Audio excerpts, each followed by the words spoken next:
me! You're under arrest. Stop resisting. This is a mistake! I didn't do anything! Wait, this is a mistake! Keep moving. No talking. Please, I didn't do it! Save it for the station.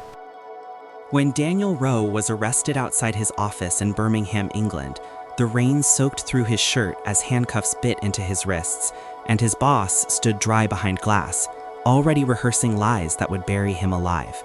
And within weeks, Daniel was sentenced and thrown into HMP Blackmoor, a place inmates called the graveyard for the forgotten, where guards didn't ask questions and screams were just background noise. Inside, Daniel was beaten his first night for refusing to hand over his shoes, his food stolen daily, his ribs cracked during cell searches, locked in solitary for days with no light for insisting he was innocent, forced to scrub blood off floors that weren't his, and every night he pressed his face into a thin mattress to muffle his crying, so no one would hear a grown man begging God not to let him die there.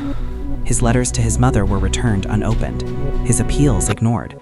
His body grew thinner while his spirit was tested daily by humiliation, starvation, and the slow torture of being called a criminal when he had done nothing wrong.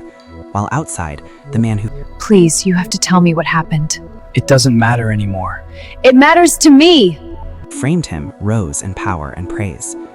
Years later, when Daniel was almost broken beyond repair, a prison volunteer named Sarah Whitmore noticed how he flinched at raised voices and how his eyes still searched for truth. And she quietly reopened his case, uncovering falsified records and deleted footage, fighting a system that wanted Daniel to remain invisible, until the truth finally screamed louder than the lie and the prison gates opened.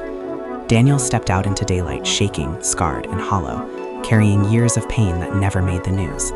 And months later, when his former boss saw him alive at a public hearing, the color drained from his face, his voice cracking as he apologized in shame. But Daniel said nothing, because some pain is too deep for words. And as he walked away, the tears finally came. Not from anger, not from revenge, but from the fact that no apology could ever return the years stolen, the nights cried into concrete, or the man he was before prison tried to erase him. If the world crushed you this hard, would you still believe in forgiveness? Or would your heart finally break?